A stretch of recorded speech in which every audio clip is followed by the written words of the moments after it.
Kajalood.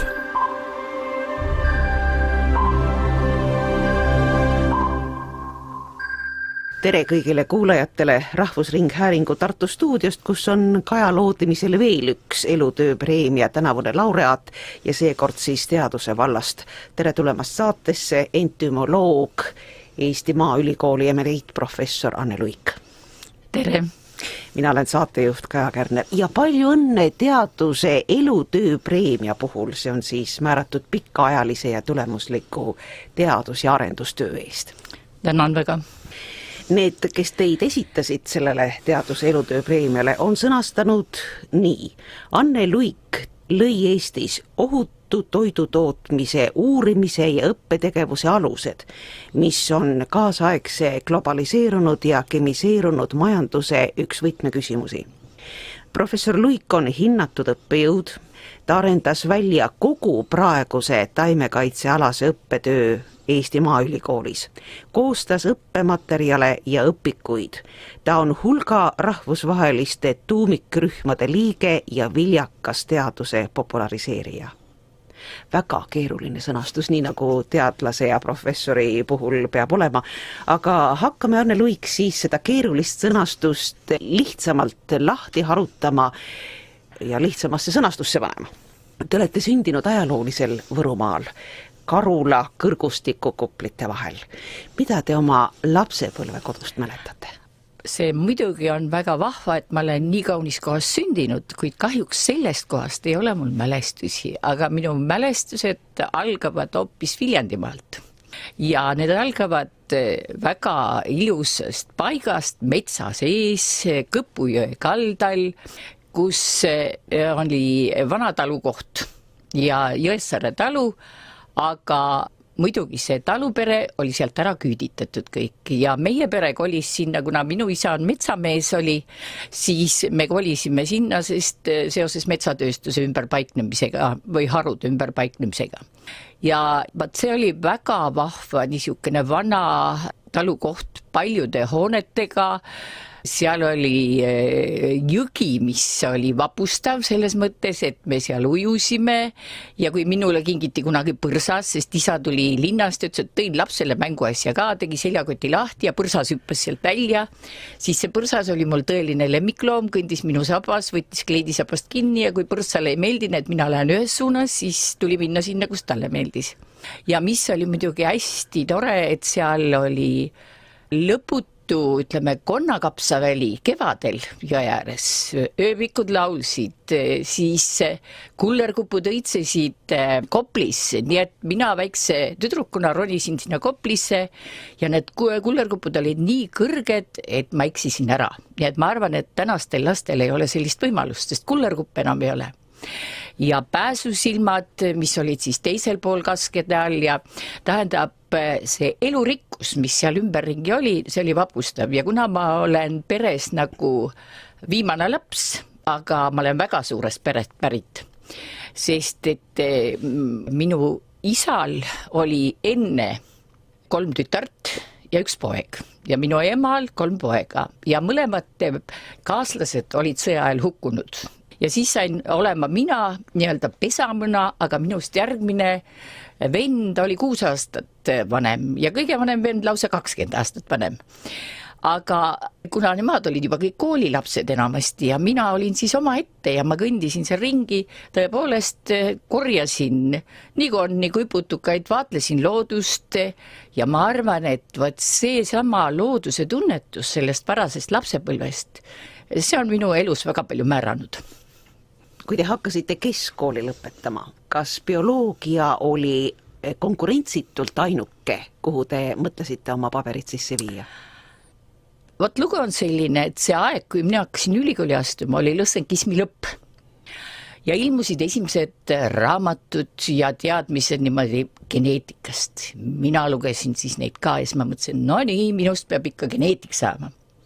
Aga tegelikult ka konkureeris sellega mõnevõrra eesti keel muide, sest mul on eluaeg olnud väga head eesti keele õpetajad. Ja ma siiani suhtlen hästi oma esimese eesti keele õpetaja Eevi Plessiga ja mul on sügav tänu tema ees.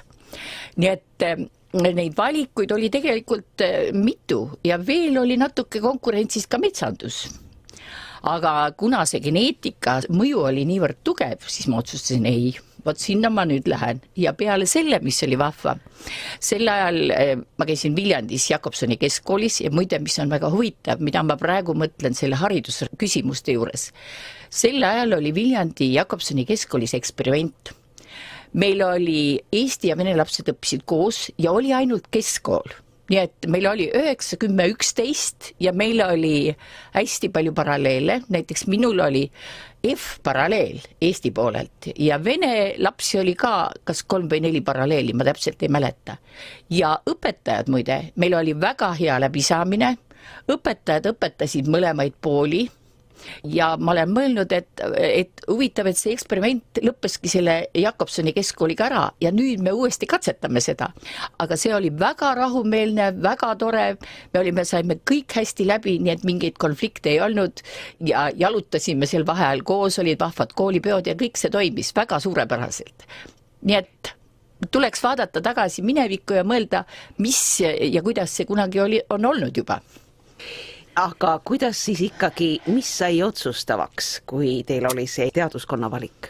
No seal oli ikkagi otsustav see, et ma tol ajal, vaadake, praegu astub ju tudengeid ja 3 ülikooli korraga, aga siis oli ikka üks võimalus ja tohutu konkurss oli ja siis oli ka veel see, et eraldi võeti vastu bioloogiasse teoreetikud ja pedagoogid, no ja mina arvasin, et minust saab ikka kindel teoreetik, et mis siin on, aga teoreetikutes muidugi oli kõvem konkurss.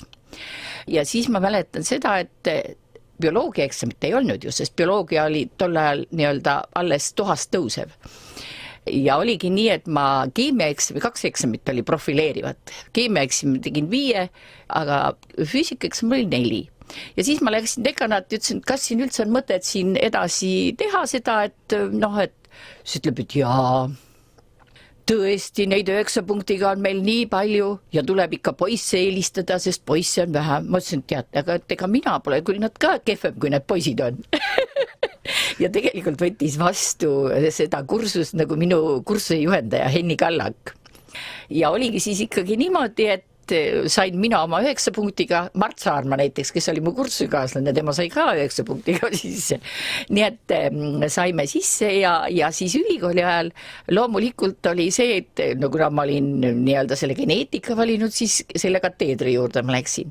Aga mis oli nüüd lugu, sest ega päris geneetikut minust ju ei saanud, sest mõttes, et tol ajal just, mis see oli siis, see oli 68, see oli aasta 68, teisel kursusel, ülikooli teisel kursusel, vaadake, palju aega on möödas, et hoopis tükis Kalju Paaver tuli Teaduste Akadeemia Zooloogia ja Botaanika Instituudis meile kateedrisse ja ütles, et temal on biotõrje laborisse vaja uusi inimesi. Ja siis ta pakkus välja, et vot seal on töö nagu siis tuleb just putukatega teha tööd ja mina mõtlesin, et ohoo, et minust saab võib-olla populatsioonigeneetik, aga kui on tühi koht selle koha peal, siis sinust ei saa ju päriselt, et sa võid küll neid aineid õppida. Aga tegelikkuses oli see, et Henni Kallak tegi minule individuaalprogrammi, nii et ma võin öelda, et alates 3. kursusest mul oli palju aineid, mida ma õppisin üksinda täiesti. Anti raamatut kätte ja tuli lugeda ja samas käisin ma juba sellest 68. aastast käisin ma ka laboris seal. Nii, ja hakkasin ka katseid seal tegema ja hakkasin siis uurima, putukad tegelikult on mulle alati meeldinud ja kui me mõtleme seda, kui tähtis osa on maakeral putukatel, sest ütleme ökoloogilises aineringes nad mängivad väga suurt rolli ja Eestiski, kui me mõtleme oma loomastikule, siis domineeriva osa moodustavad siin putukad. Ja siis ma hakkasingi tegema katseid seal just ka, ütleme niisuguse evolutsioonilise küsimusega, et on kaksikliigid. Liigid, kes on väliselt hästi sarnased, putukaliigid, need on ühed ööliblikad, keda ma uurisin siis, aga miks nad siis on ikkagi liigid erinevad, et kuidas kindlaks teha. Ja siis tuligi see, et ma kasvatasin neid kasvatuskambris erinevate päevapikkuse režiimide juures ja tuli välja, et neil on erinevad lennuajad. See tähendab, et nad ongi isoleeritud tänu sellele, et nad lendavad erinevatel aegadel. Ja vot niimoodi looduses see liigiteke käibki, eks ole, et tekivad väikesed muutused ja sealt jällegi läheb lahti. Aga lisaks sellele, mis oli vahva muidugi, ma olen olnud alati niisugune üsna ettevõtlik. Koolis ma tean ka, et ma istusin alati esimesse pinki, sest kui ma olin tagapingis, siis mind nagunii tõsteti esimesse pinki. Sest kui mind tund enam ei huvitunud kahjuks. Õpetajad küll tänapäeval väidavad, et nemad seda ei mäleta, et oli rõõmus laps, aga ma tean kindlalt, et siis ma juba sekendasin, midagi tegin. Aga siis oli see, et professor Remm võttis mind kaasa 4. kursusel väga pikale ekspeditsioonile. See oli Siber ja Jakuutia. Ja see oli super ekskursioon, aga mitte ainult Siber, me hakkasime peale Kesk-Aasiast, Kirgiisiast. Ja siis selle asemel, kuna ma oleks pidanud geneetikuna minema Leningradi laborisse, siis mina tahtsin minna loodusesse ja siis ma sain juhendajaga kokkuleppe, et mina võtan need eri habesääsed, kes tulevad inimese kehale imema, eks ole, et võtan erinevad populatsioonid eri kohtadest, kus ma siis käin ja pärast siis jällegi võrdlen nende erinevusi ja seostan siis nende paikkondadega, mis kohastumised nendel on. Ja siis oligi selle ekspeditsiooni käigus väga vahva igal kohal, kus me siis ringi käisime ja palju väga vapustavat loodust. No kujutate ette, et Janšani mägedes ma ei ole elus midagi nii ilusat enam näinud. Algab alt peale on kohutavalt suured kõrged pojengid, siis tulevad liiljad ja lõpuks te jõuate lumepiirile välja ja seal on, mis need on, need väiksed krookused. Tähendab, ja sa läbidki lille välja, mis on sinu pikkune või vahepeal pikemgi. Nii et see ekspeditsioon oli muidugi vahva. Kusjuures Jakuutias näiteks me korjasime jälle niisuguseid Ameerika liblikaliike nii-öelda, mis ei lenda siin kuskil mujal ja nii et see oli väga vapustav.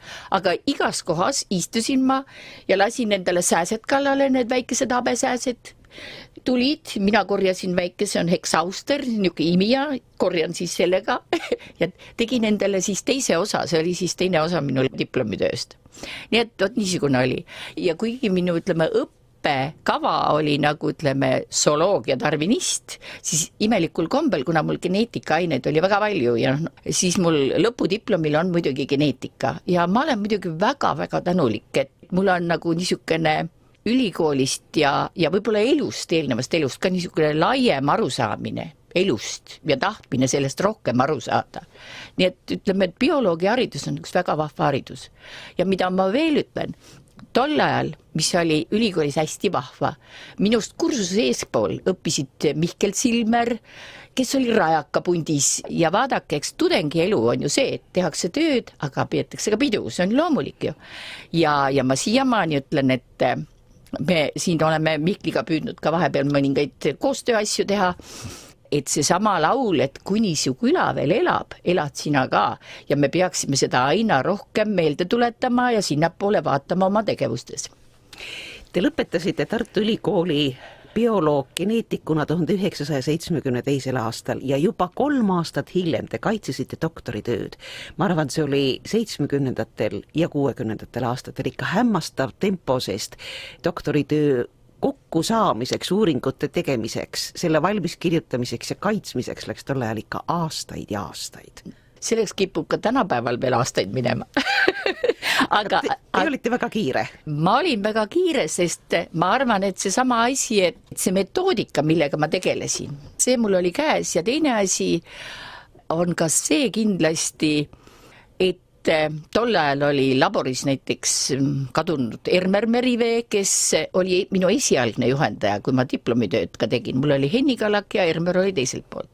Aga siis oli ka seal laboris meil minu praegune kolleeg veel Aare Kuusik ja oli olemas väga vahva aparatuur tänu temale, kus sai mõõta näiteks putukate külmakindlust ja üldse füsioloogilisi kohastumisi, sest see on väga tähtis, et me saaksime aru, kuidas need putukad, eriti rakendusaspektist, et kuidas nad talve üle elavad, mis selle tagab, eks ole, sest et loodus ju reguleerib väga palju mitmel viisil, ta reguleerib temperatuuridega, ta reguleerib looduslike vaenlastega ja vaat, et sellest aru saada, selleks ma tegelikult põhiosa minu tööst moodustasid metsaputukad ja ma vaatasin, kuidas need metsakahjurid nii-öelda kahjur on halb sõna tegelikult, sest me ise paljudel juhtudel muudame nad kahjuriks, aga need putukad, kes asustavad tüvesid, üraskid, kuidas nemad talve üle elavad ja sealt see oli vahva töö, käisin aga metsas, mets on mulle eluaeg väga olnud oluline ja kodune, see on ikka nii, nagu öeldakse, et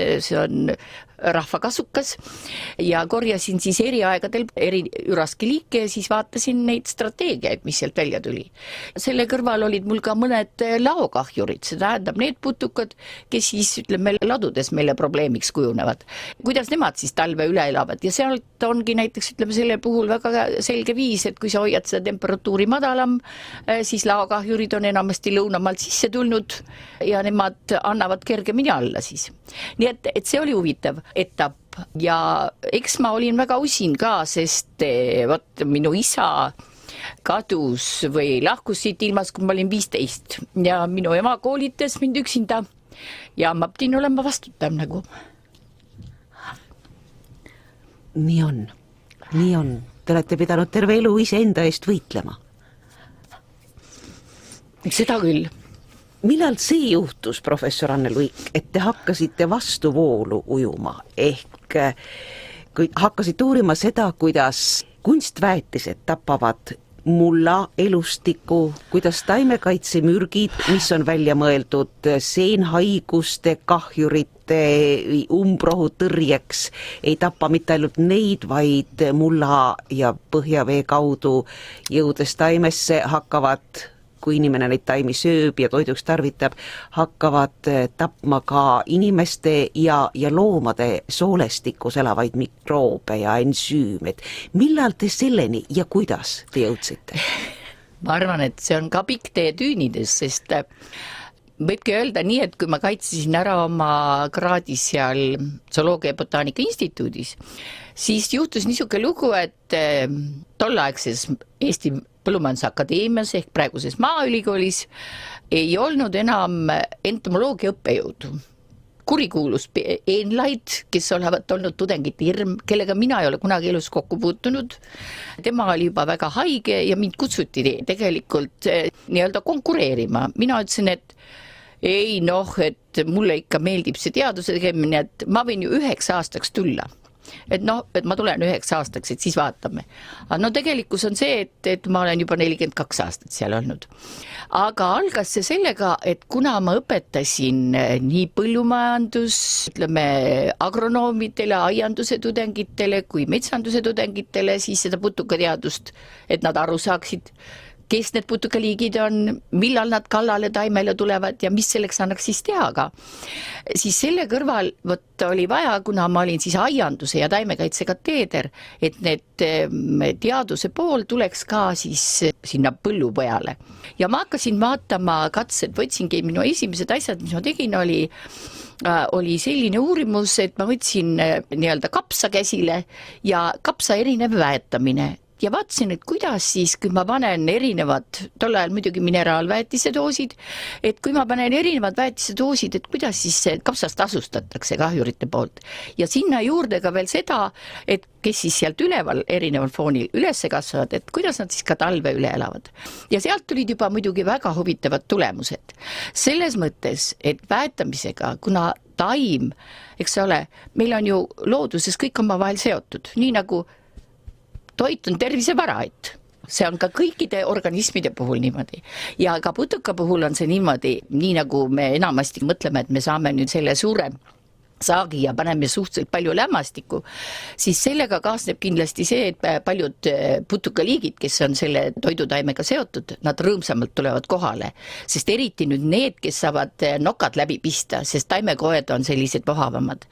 Ja teine asi, et kui see taim on hästi tasakaalustatult nagu kasvanud, siis on tema kaitsereaktsioonid nende nii-öelda võimalike kahjustajate suhtes on palju tugevamad ja teda ka asustatakse vähem.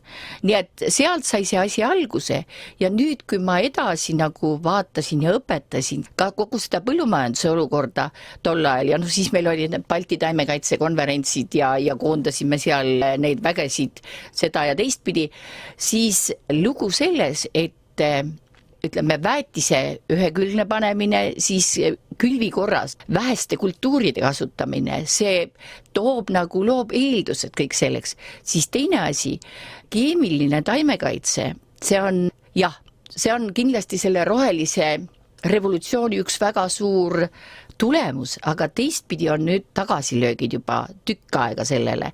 Selles mõttes, et me saame küll esimese tulemuse, aga sellega koos see sihtrühm, kellel me selle määrame, ei kannata ainult, vaid kannatab terve loodus, eks ole, nii nagu te eelnevalt siin ütlesite.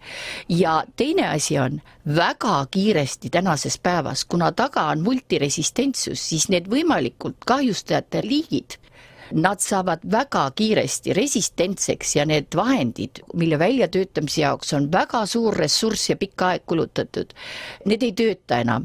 Ja see sealt läkski edasi järgmine samm, et kui ma olingi Hiinas ülemaailmsel siis entomoloogia kongressil ja see oli ka muidugi väga ime, kuidas ma sinna sattusin, siis see oli täpselt sel ajal, kui 92, eks ole, kui toimus rahavahetus, eks, ja minul oli kongress muidugi määranud toetuse, aga mul ei olnud, ütleme, seda raha, kuidas sõita sinna. Ja loomulikult ka ülikoolil ei olnud ja tol ajal ei olnud ju teadusprojekte ega midagi, aga siis oli see lugu see, et vaadake, kuivõrd ma olin käinud juba 90. aastal nii Rootsis kui Soomes oma kolleegide juures, erinevate juures, ja siis oli sealt niimoodi vaikselt taskunurgas, mida ei tohtinud teha, oli kaasa toodud valuutad ja siis oligi nii, et sõitsin Moskvasse, läksin lennujaama ülema Šeremetjevus juurde ja ütlesin, et näete, panin oma dokumendid lauale, ütlesin, näete, Hiinas oodatakse Pekingis mind. Muide, kuna siis oli see raske aeg, Aeroflot ei andnud Eestis enam pileteid. Ja mina ütlesin, no näete, oodatakse ja mina olen vaene Eesti teadlane, aga tahaksin sinna minna. Siis ta ütles, et hea küll, vaatas neid pabereid ja ütles, et nii, minge kassasse, aga et pool peab olema piletist valuutas. No minul oligi ainult valuuta, nii et ma pidingi siis niimoodi see nii-öelda oma taskust toodud. Ja muidugi olin mina viimane, kes sinna lennuki peale sai. Jah. Aga Hiinas jällegi ma kohtusin väga vahva professoriga, Schmuttereriga Gießeni ülikoolist, kes on teinud väga palju head tööd looduslike vahenditega putukatõrjes, sest mis on nende eelis? Vaadake, nad lagunevad, nad ei jää toiduahelasse, vaid nad lagunevad looduslikul viisil. Ja Schmuttereril oli muidugi neemipuu, viljade ja lehtede ekstraktidega palju katseid tehtud.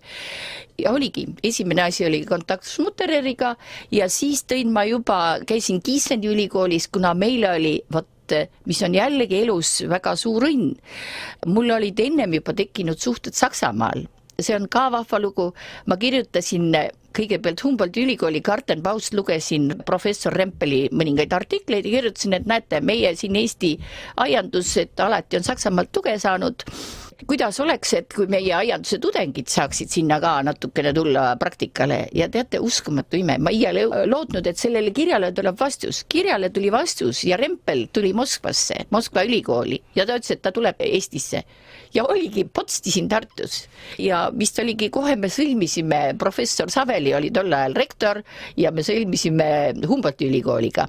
Aga teine asi on, et hästi tähtis on Maaülikooli jaoks olnud professor Limberg, kes oli Vabaülikoolist tol ajal. Praegu on need ülikoolid koos.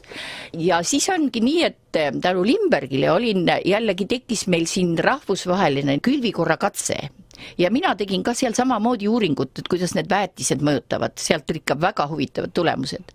Ja need kogunemised, iga-aastased selle võrgustiku kogunemised, need olid Rauschel-Sausenis. See on Gießenist mitte kaugel. Ja sealt mina sõitsin siis muidugi, helistasin Schmuttererile, läksin tema juurde ja kui mina sealt Saksamaalt siis tagasi tulin, siis mul oli tohutu hunnik igasugust materjali kaasas. Ja siis meie osakonnas, siis me hakkasime, loomulikult me tegime juba tol ajal natukene oma kodumaiste taimedega erinevaid katsetusi. Ja siis see suund läks sealt hästi lahti nagu, et me hakkasime vaatama, et tõepoolest, et hea küll, need troopilised taimed, nad on mõjusamad, aga meil on kodumaal ka samasugune suur pagas ja me saame seda kasutada. Et kui sa taime töötled, siis saad muuta putuka käitumist, see on esimene asi, mis on väga tähtis. ta kaugelt tuleb ju kohale lõhna peale, eks. Ja aga vaatab vale lõhn, ei tule kohale. Ja teine asi, kui ta on koha peal, siis tal võib kõht lahti minna näiteks, sest see toitu rikub ta seedimist ja nii edasi. Et siis läks meil osakonnas lahti see töö ja hästi palju tegime me siis ka selle Neemiga katseid muidugi. Ja Saksamaal oli siis ka firma Trifolio, kes ka tegeles nende Neemi preparaatide väljatöötamisega. Ja nemad saatsid meile ka siis neid erinevaid katsepartiisid. Meie siis ka katsetasime siin nendega. Nii et tänu selle Trifoliole ja siis Schmuttererile ja Limbergile ütleksin, sest professor Limberg on olnud väga-väga tähtis inimene Maaülikooli jaoks. Ja. Professor Luik, see asi ei saanud olla nii lihtne, nagu te räägite, sest Eesti põllumajandus oli aastakümneid üles ehitatud sellele, et mida rohkem mineraalväetisi, seda parem, mida rohkem kahjurimürke, seda parem, ja kui teie tulete, räägite neemipuuviljadest, mis on looduslik tõrjevahend, ja räägite külvikordade vaheldusest, te pidite kogema tagasilööke, mitte mõistmist. No seda võin teile ausalt öelda, et minu peale saadeti ülikooli kiri, et tuleks lahti lasta. Et räägib siin avalikult niisugust juttu. Ja seda saatis mitte lihtsalt lihtinimene, vaid saatis üks professoritest. Teie kolleeg. Ja, aga teisest osakonnast. Nii et rektorile tuli kiri ja rektor saatis siis selle meie dekaanile lahendamiseks. Aga selge on see, et kõige aeglasemalt muutuvad inimeste arusaamised ja selge on ka see, et vaadake, kui tuli see roheline revolutsioon, siis Rahel Karlsson ju kutsus siis juba oma raamatus Hääletu kevad, eks ole, et mõelgem selle peale. Et näiteks kartulimardikas, see sama Nobeli preemia, TTT, ta oli 4 aastat pärast seda, kui seda oli kasutatud, oli resistentne, eks ole, aga juba missugused kõrvalmõjud. Aga reaalsuses on ju see, et majandus on niivõrd tugeva mõjuga ja keegi ei kuula enne, kui hakkavad olema nii-öelda hädad kohale jõudma. Ja teine asi nüüd tänases päevas, see mõistmine, et neid jääke on toidus, et need jäägid mõjutavad teisi rühmi, seda me näeme ju praegu ja see on, ütleme, 10 viimast aastat, kui seire tulemused seda näitavad. Et selle kohta oli küll palju varem artikleid, teadusartikleid ja sellest sai ka palju-palju varem räägitud. Nii nagu on umbes tootjale, kui rääkida seda, mida ma olen rääkinud 30 aastat võib öelda, et kui tähtis on põlluäär, eks, et see oleks looduslik, et seal on palju erinevaid õistaimi, aga tootja ütleb, tuleb sealt umbrohi, aga umbrohi ei ole ainult vaenlane.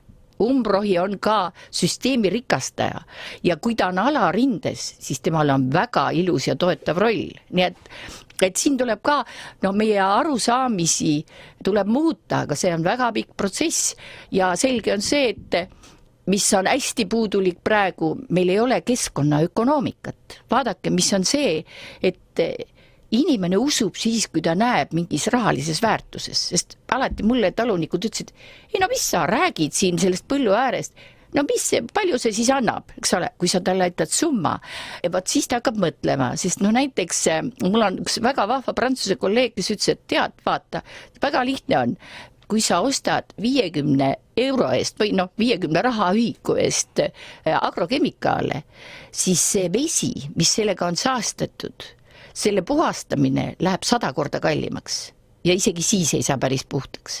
Ja seda me näeme praegu, eks ole, et meil on ju ka allikavetes on erinevaid jääke sees, eks ole, et selleni ilmselt, et me näeme seda pilti, mis on keskkonnas kujunenud, selleni me oleme jõudnud ka, ütleme, teatava tehnoloogilise tasemega, sest olgem ausad, küll Vene ajal või Nõukogude ajal ma mäletan seda, et mina tõstsin selle küsimuse üsna varakult üles, sellepärast, et kui tehti esimesed analüüsid, siis oli näha ka, et pea kapsas, ma mäletan, see on esimene kord, kui üks taimekaitse inspektor ütles, et näed, et seal analüüsis leiti. Aga tol ajal ei olnud ju, ütleme, niisugust toiduseiret sellisel viisil. Ja see seireaparatuur ja tehnoloogia, see on ka järjest ju täienenud. Ja muidugi näiteks öeldakse, et et näete, tol ajal kasutati ka väga suuri koguseid. kogused võisid olla suured, aga need tänased kogused on väiksemad, kuigi nad on ka praegu viimastel aastatel meil ju tõusnud kõik need taimekaitsevahendite kogused. aga ütleme, nende toime on tugevam ja mis on hästi oluline ja mida me ei oska hinnata ja mida ei olegi ilmselt päris võimalik hinnata, on nende koostoime. Sest praegu see, mis toimub mesilasega, eks ole, see nüüd on meil fookuses, et me näeme, et üks putukas, kes meil on siin lähedane, et tema kannatab, aga looduses kannatab palju rohkem organisme ja näiteks väga head tööd on ka tehtud Ameerikas, kus ka on vaadatud siis näiteks toiduahelas, kuidas siis juhtub, kui see lehetäi näiteks, ta ei ole veel surnud, ta saab ka neid jääke, eks ole, aga nüüd ta ei sure, aga ta annab veel ka järglasi, aga temast toitub lepatriinu juba. Vot lepatriinu on peaaegu suremas ja ei anna enam järglasi.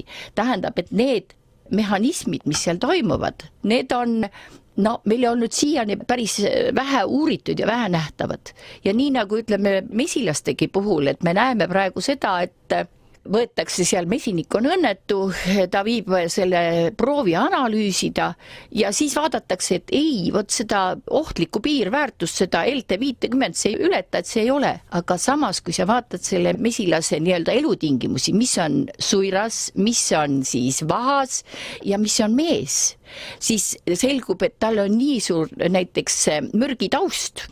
Me lasime just siin analüüsida ühe mesiniku, kes kaotas oma mesilased ja tõepoolest tema mesilastes ei olnud seda ohtlikku doosi, aga kogu see taust oli tal nii ja järelikult, kui see mesilane on juba niisuguses taustas kasvanud ja kui ta korraks saab mingi täiendava häiringu sinna juurde, siis ongi see temale ohtlik. Ja sama asi on see, et vaadake, on näidatud ära näiteks, et vanasti me ütlesime, et põllumees ütles, et ma pritsin tõesti ainult väga väikese koguse selle putukamürgiga, aga nüüdsest on näidatud ju ära, et ka need fungitsiidid ja isegi näiteks võib üks fungitsiid, seenhaiguste tõrjevahend, putukamürgi toimet tõsta 1000-kordselt. Ja sama asi on see, mis on ohtlik, on see, et vaadake, kui me vaatame nüüd nende jääkide hindamisel, siis me saame, eks ole, need seires seal mingisugused kogused, mis seal ütleme toidu sees on, aga seal meil ei väljendu need abiained, mida kasutatakse, sest selles preparaadis määratakse küll, ütleme, selle toimeaine kogus seires, aga samas ongi selgunud, et paljud abiained on ohtlikumad ja näiteks selle kurikuulsa glüfosaadi puhulgi siin 2016 võeti 14 preparaati ära sellepärast, et see tallomiin, see osutus väga keskkonnaohtlikuks, sest vaadake, kui preparaat tuleb turule, siis tegelikult need abiained, need on saladus, see on firma saladus. Ja nende kohta ei olegi teavet, see häda ilmneb kasutuses, praktikas. Nii et siin ongi see, et see areng, tehnoloogiline areng on avardanud meie teadmisi, aga samas ta on avardanud meie teadmisi ja meil peaks tekkima arusaamine, et sellisel viisil me päris edasi ei saa. Maailmapank ju aastal 2005 tegi milleeniumi ökosüsteemide hinnangu ja siis ta tõi välja juba, et kõik need looduse hüved, mis meile on vajalik, sest me sõltume paljudest organismidest, et me saaksime elada siin, et nendest on see elurikkuse kadu on tohutu, siis muld, viljakas muld, sest võime öelda, et muldade kadu, muldade erodeerumine, eks ole, on väga-väga tõsine probleem ja samas vesi. Meile tundub siin Eestis, et meil on seda vett palju, aga ega meil on ka juba vee kvaliteediga, põhjavee kvaliteediga ja pinnavee kvaliteediga probleemid. Nii et need on tõsised küsimused ja et 60% tõi see 2005 juba välja, on ökosüsteemide teenused, need hüved, mida me loodusest saame, et need on kasutatud, et meist järel tulevatel on jäänud 40 ja just äsja, eelmine nädal praktiliselt ilmus üks ekspertide kogu raport, mis toob väga selgelt välja Euroopa tasemel, et kogu põllumajanduspoliitika peab oluliselt muutuma agroökoloogiliseks. See tähendab, põllumajandus on osa loodusest, mis peab hästi loodusliku aineringega, eks ole, kooskõlas käima. Nii et see on väga-väga oluline asi, sest põllumajandus on ju väga tähtis majandusharu. Meie toit tuleb sealt, aga see, et see kestlikult toimuks, on vaja, et me suudame säilitada ja parandada seda süsteemi, kus me toimime. Me räägime sellest glüfosaadist veel, aga ma tahaksin meenutada seda, et eelmise aasta veebruaris, kui te pälvisite Valge Tähe 4. klassi teenete medali just mahepõllumajanduse edendamise eest, siis te andsite intervjuu Vikerraadio Ökoskoobile ja ütlesite, et umbes 20 aastat tagasi te olite nende põhimõtete, selle agroökoloogia põhimõtete pärast persona non grata. Kas vahepealsete aastakümnetega on mõtteviis, mille kohta te siin intervjuus ütlesite, et see muutub kõige aeglasemalt, kas te näete, et mõtteviisis on toimunud muutus? Muidugi on toimunud muutus, sest ega siis muidu ka ei oleks meil siis Eestis siiski nii hästi, et praegu meil on 20% põllumaast on mahe. Ja meil on siin 2000 ütleme põllumeest juba, kes on sellel teel ja mis mulle hästi teeb nagu rõõmu, et selle aja jooksul, sest sisuliselt olen mina praegu, me tänavu pühitseme 30 aastat mahepõllumajanduses Eestis, et ma olen selle protsessi sees olnud nagu kogu ja siin on nagu nende põllumeeste põlvkonnad on vaheldunud, uus on peal ja teate, kui käia põllupäevadel ja kuidas need noored mehed huvituvad, et kuidas asja paremini teha ja mismoodi ja nii edasi, aga siia on tohutult palju rohkem teadustuge vaja. Kajalood.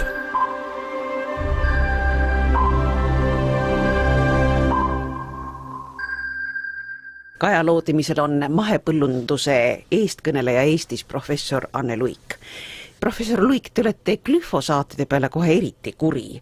Need on siis umbrohutõrjeks välja mõeldud taimekaitsemürgid, mis imenduvad mulla ja vee kaudu põllukultuuridesse, sealt inimesest soolestikku ja need glüfosaatide laguained väidetavalt on mürgisemad kui see taimemürk ise ja inimorganismis see glüfosaat tapab ensüüme, mis peaksid inimest kaitsma vähkkasvaja, diabeedi, Parkinsoni tõve paljude muude haiguste eest, et me oleme selles ahelas nagu vastu tahtmist, aga ikkagi sees.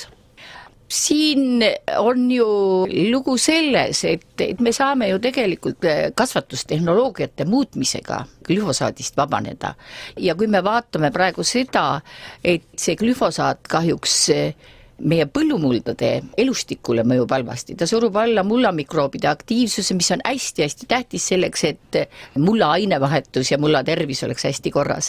On vaja muuta kasvatustehnoloogiat, on vaja sisse viia korralik külvikord, kasutada erinevaid võtteid, mis on selleks, ütleme, umbrohu ohjamiseks vajalikud. No näiteks, kui me külvikorda juba rikastame vahekultuuridega ja tähendab, hoiame oma põllumaad võimalikult rohelise katte all ja kasvatame seal vahepeal selliseid kultuure, mis suruvad alla meil need üheaastased umbrohud, teeme siis seal, kui meil on külvikorras seal ristiku ja põldeina segu, niidame, multsime, see surub alla meil oraseina, eks ole, nii et see on võimalik ohjata külvikorraga, mis on mulla tervise jaoks ja umbrohtude allasurumise jaoks väga-väga tähtis. Aga asi ongi selles, et põllumehel on sageli raske mõelda, et võt sellelt põllult ma midagi ei müü sel aastal. Aga väga hästi tuleb mulle meelde, et kui me siin tulid meile appi ka siin Taani kolleegid, ja me tegime siin esialgseid koolitusi just mahetootjatele, et siis sealne nõustaja tõi väga hästi välja juba tookord, see oli 90-ndatel, et kui sa oled 2 aastat kasutanud oma seda põldeina ja 3. aastal paned siis selle nii-öelda kassakultuuri, mida müüd, siis see tasub sulle see nii kenasti ära. Nii et see, et sa kõigepealt, meil ongi vaja mõelda natuke teistmoodi, kui enamasti me kõigepealt toidame mulda ja siis toidab muld meid, sest ütleme, see tavalähenemine oli see, et me toidame seda taime, me paneme taimele, eks ole, väetise, anname talle siin vett ka ja siis tema, aga muld oli nagu meil kõrvaline asi, aga muld on võtmeküsimus, ütleme, sest et me võime olla küll väga tehnoloogiliselt arenenud, aga me kindlasti ei suuda seda inimkonda toita, kui meil ei ole enam viljakaid muldi. Nii et see mulla hoidmine, keskkonna hoidmine, erinevate tootmises olevate organismide hoidmine, see täiesti on võtmeküsimus meie kestliku eksistentsi jaoks. Siit me saamegi minna teie teadlase töö rahvusvahelise haarde juurde, et üks, kus te olete kaasa löönud, on mullaviljakuse töögrupp, et kui palju te olete tuge saanud muudelt teadlastelt, te pisut viitasite ka siin varasemas intervjuus juba Saksa mitme ülikooli professoritele, aga hiljem veel? Oi, noh, mullaviljakusega siin on mul ikka väga palju erinevat, algas see kindlasti tänu Saksa kolleegidele, aga edasi on see läinud, mul on väga tõsine ja hea tugi on Šveitsist, sest seal on maailma esimene mahepõllumajandusuuringu instituut ja tema on nüüd ka juba 30-aastane, see on erainstituut, Fiibel, ja nüüd sealsete kolleegidega on väga head suhted ja meil on erinevad projektid on olnud koos ja loomulikult itaallastega, prantslastega, Lyoni ülikool, väga hea kontakt on ka Saint-Anna, kus see siis on, kus see torn on viltu, Piisa ülikool just, nii et neid ja siin ei jõuagi kõiki üles lugeda, eks ole, aga ma olen seda ka mõelnud, et see mulla nii-öelda küsimus, see on 10 viimast aastat mulle muutunud hästi tähtsaks ja ma olen mõelnud seda, et kahju, et tookord kunagi, kui ma ülikooli siia EPA-sse nii-öelda tulin, et siis prof Reintom ütles, et mulle, et kuule Anne, hakka tegelema mulla putukatega. Mina mõtlesin, et jumal, mulla sees, see on nii.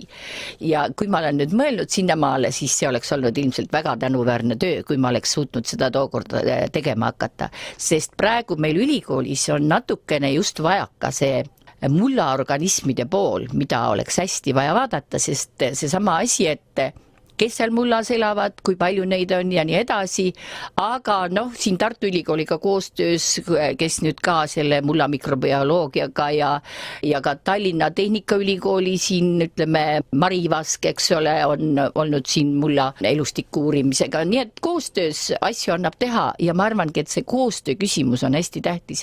Selleks, et me aru saaksime, meil on väga palju vaja koostööd teha, eri uurijate vahel, eri institutsioonide vahel ja kindlasti ka institutsioonide sees veel. Eesti teaduse infosüsteemis on 12,5 lehekülge, mis hõlmab teie teaduslike artiklite ja publikatsioonide nimekiri. Te olete kohutavalt palju ja väga paljude eri maade teadlastega teinud koos teadustöid, uuringuid, artikleid. Kas teil on praegu ka midagi käsil? Ikka on. Esimene asi, mis on see, mis meil on Eesti inimesele tähtis, on meie mahetootjatele, paneme kokku teaduselt mahepõllumajandusele kogumikku ja see on nagu siis aastapäeva kogumik, aga meie oleme neid juba 4 tükki teinud, sest hästi tähtis on ju see, et me oma inimestega suhtleme ja nendele teavet anname. Ja muidugi siin on artiklid soolas, mis on seotud mahetoodete kvaliteediga. Selles osas on meil väga hea koostöös olnud näiteks Varssavi põllumajandusülikooliga. Nii et siin on nii-öelda artiklid soolas ja ettevalmistamisel, mis on rahvusvahelised, aga on siis see kohalik publik on ka väga fookuses. Sellel nädalavahetusel, kui meie saade eetris on, tähistate teie oma järjekordset ümmargust sünnipäeva. Ma ei taha nüüd ette palju õnne soovida, sest see ei ole vist väga soositud, aga ma saan aru, et te olete kujundanud enda ümber noorte teadlaste põlvkonna, kes ükskord jätkavad teie tööd aastakümnete pärast ja jätkavad samu põhimõtteid ja seda, et Eesti on suuteline suuri saake saavutama ka teisiti, kui meile on see olnud juba aastakümneid tavaks, ehk mahedalt. Jah, tore, tõesti võibki öelda, et mul on 70 talve õpetliku elu selja taga. Sinna ei ole midagi parata, aga see kõik on olnud huvitav, kuigi raske, aga mul on väga palju toredaid inimesi ümber olnud, et see on minu õnn. Ja mis on väga suur õnn tegelikult ja mitmekordne rõõm, et see preemia tuli koos minu akadeemilise tütre Marika Männiga ja see näitab täiesti järjepidevust, sest meie osakonnas kõik läheb edasi ja võin teile öelda, et meie osakonda ei oleks ju olemas, kui oleks ainult õppepool olnud, sest meil on õppe osas inimesi ainult kuni 3. Aga kõik ülejäänud on tulnud teaduse poole pealt sinna juurde, nii et on kindel see, et on tore, et on noored ja mis on väga tore, et mul on tegelikult, keda ma olen õpetanud erinevaid putukateaduse kursusi, et seal ma arvan, et on mitmeid tuhandeid tudengeid, kes on minu käpa alt läbi käinud ja kellega alati me oleme ka püüdnud jõuda selleni, et miks näiteks üks või teine entomoloogiline probleem tuleb ja kuidas seda oleks võimalik ka niisama, no näiteks metsas, et kui meil oleks püsimets, et kui me ei tekiks lageraieid, sest seal tekivad kolded äärealadel, siis tähendab, majandamisküsimused on äärmiselt tähtsad ja seal on väga palju võimalusi, kuidas me saame muuta, eks ole. Aga teine asi, mida ma veel tahan öelda, lisaks sellele, et on noored põlvkonnad minu järele tulnud ja minu ümber, sest mul on ka palju doktorante, kes on ühele poole saanud ja on noorteadlased. Aga teine asi, et minu kõrval on minu vanad kolleegid olnud. Ma võin öelda, et minu töörühmas on inimesed, kellega ma alustasin koos, kui ma olin teise kursuse tudeng ja nemad on siiani. Ma arvangi, et see on üks parim asi, kui on erinevad põlvkonnad koos, on niisugune järjepidevus ja tugi ja see praegune teaduspoliitika, mis on nii-öelda väga projektipõhine, see püüab seda nagu raskendada, aga see on hädavajalik, et üks tuumik oleks alati olemas, mis on nagu kindel keskus, mille ümber siis koondutakse ja mis hoiab seda ja mis on näiteks meie osakonna eelis nagu on olnud, et meil on olnud kuidagi alati, me oleme suutnud olnud väga üksmeelsed. Kui on midagi vaja, siis tehakse ära ja ma mäletan just seda, kuidas me õppetööd nagu ümber korraldasime, et see oli esimene asi, kuidas ülikoolis mina panin kõik teadurid ka õpetama. Viisin selle sisse, et 90. aastast juba, et iga teadur ka sai õppetöös osaleda ja see muudab esiteks üliõpilasele seda asja huvitavamaks, eks ole.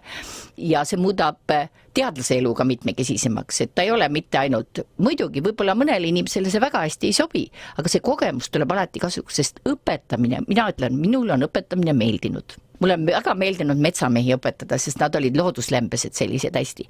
Agronomiga kippus olema, et kui ta sai midagi selgest, ta ütles, et aga kuidas ma ta ära tapan? Kuidas ma ta kahjutuks teen?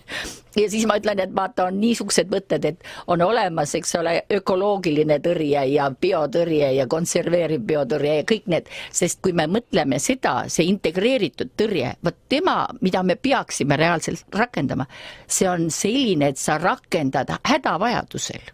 Kui kõik teised meetmed on kasutatud, no, ja ainult siis kasutad tõesti seda, see on umbes nii, nagu me oma tervise juureski ju. Me mingit väga tõsist ravimit võtame ainult siis, kui on surm suus, ütleme. Aga enne seda me peaksime oma tervist teisiti hoidma. Tegelikult need printsiibid on väga ühesugused, nii ükskõik, mis organismi sa vaatad ja me peame seda süsteemsust. Vot, mis on tänane viga, et me näeme, võtame, et oi, see on väga efektiivne, me teeme selle ära, näiteks selline tehnoloogia, aga me peaksime hindma seda ökosüsteemselt. Mida see tähendab süsteemile ja kas me võime seda lubada? Nii et on tähtis näha tervikut, oma tegevust tervikus. Enne kui te tulite stuudiouksest sisse ja võtsite mantli seljast ära, siis ma sain aru, et teil on elus ka vanaema kohustused. Jaa. Jutustage neist ka. Mul on 2 lapselast, Paul ja Theodor. Ja teate, nad on väga õnnelikud selles mõttes, et nad saavad minu juures maal olla ja nad on väga looduslembesed. Ja meil on niimoodi, et meie ei tee seda rohelist kõrbe, vaid meil on muru sees või rohu sees on teerajad ja siis lastele väga meeldivad need kõrge rohustuga alad ja siis, kui nad saavad seal uurida, kes seal liiguvad ja kui me võtame veel putukakahaga, siis nad tunnevad kohe huvi, et kes on nüüd hea ja kes on halb selles mõttes, et või õigemini nad ei küsi hea ja halb, nad küsivad, kes mida sööb. See on lehetäi, mis ta sööb? Pistab nokkataime sisse. Aga vot see on siin, näed, lühitiiblane, mis tema sööb? Ta sööb lehetäi ära. ja siis on muidugi vahva, siis nad saavad digis vaadata, kuidas konnad arenevad ja kõige hullem on see, et Theodoriga oli kevadel meil konflikt, sest ta tahtis kindlasti konna võtta omale lemmikloomaks. Ja ütlesin, miks sa ei luba mulle konna lemmikloomaks? Ma ütlesin, et kallis, sa ei suuda talle tingimusi luua, et ta sureb sul ära. Sa käid teda siin vaatamas, siin tiigi ääres ja rohu sees. Nii et ma arvan, et nendel küll ei ole kullerkuppu välja, nagu minul oli. Aga nendel on siiski väga suur võimalus olla looduse keskel, näha seda, tunnetada seda. Ja kui Theodor oli üsna väike alles aastane vist ka, kui ta juba kõndis ja oli seal maal, siis teate, mis esimene asi oli, ta kogu aeg kadus metsa poole ära, nii et ta läks ikka metsa ja uuris seal küll puid ja põõsaid, isegi ei rääkinud, aga muudkui vaatas niimoodi. Ja nad on uudishimulikud, tahavad teada saada, kes lendab, mis liblikas on, mis taim see on, no kui palju sealt nüüd meelde jääb, aga vot see tunnetuslik pool, see on hästi tähtis, ma arvan. Ja sellepärast ma olen ka lasteaialastega ju tegelema hakanud. Et kurb on näiteks mõelda, kui on Kivilinna lapsed, siis kus tal saab tekkida see? Tal ei saagi, kui tal ei ole võimalus selleks. Nii et see on väga tähtis, et oleks see võimalus loodusega otse kokku puutuda ja isegi kui sa ei tunne kõiki neid, aga sa tunda, sa kuuled looduse hääli, sa tunned neid krõbinaid, sa tunned neid lõhnu ja vot see on see, mis sulle jääb eluks ajaks ja see ilmselt paneb ka aluse väärtushinnangutele su elus. Teie elus on siis nagu üle ühe põlvkonna, kui me mõtleme selle peale, et teie poeg on arhitekt Karli Luik, kes loob urbanistlikku keskkonda ja tema pojad omakorda on need, kes alateadlikult kõnnivad metsa poole. Jah, aga ma arvan, et siin ongi võib-olla ka see viga, et vot Karli kasvas ka, siis ei olnud, kui Karli oli väike, siis tema põhiline looduse nii-öelda kokkupuude oli selle, kui me looduses käisime. Ja kui ta minu venna juures oli maal, aga nüüd on nendel väikestel on teine võimalus. Aga mis ma tahaksin Karli ehitiste kohta öelda, et nad on hästi kuidagi paigutatud sinna loodusesse. No näiteks, kui me vaatame Maaülikooli võimladki, siis see ka loob nagu ilusa südame sinna ja sellest nagu tekkiski see kena linnak, mis meil seal on. Nii et ma arvan, et see looduse tunnetus on tal olemas, aga selge on see, et talle meeldib rohkem maju teha. Ja kõige rohkem mind ehmataski see, kui tema keskkoolis ütles, ma ütlesin, mida sa õppima lähed? Teate, tal oli 2 valikut, oligi see arhitektuur ja teine oli usuteadus. Ja siis ma mõtlesin, no nii, kui ta usuteadust läheb õppima, ta ütles, et sealt saab korraliku hariduse. See on tõsi. Ja õige. Mina ütlesin, tõesti, see on õige, aga võib-olla, et siis pean mina eluaeg oma last toitma. See on tõsi. Ja mina ütlesin talle, et kuule, mine ikka siis arhitektuuri. Kusjuures ma olin kindel, et ta ei saa sisse sinna. Sest teate, et nendel ei olnud ei joonistamist, ei joonestamist, midagi ei olnud. Ja seal peab olema ju see papka, mis sa lähed, eks ole, näitad ette. Ja ta käis vist nädal aega, käis seal Hiina linnas või kuskil seal Tartus ja tegi mingid joonised. Ja siis helistab mulle Tallinnas, et tead, me saime, Toomas Paaver oli 8, läksid Toomasega, tead, me saime üle nurga sinna sisse. Ma ütlesin, no mis, niukse häälega, ma ütlesin, et see on jumal tänatud, et sa sai sellest esimesest voorust läbi.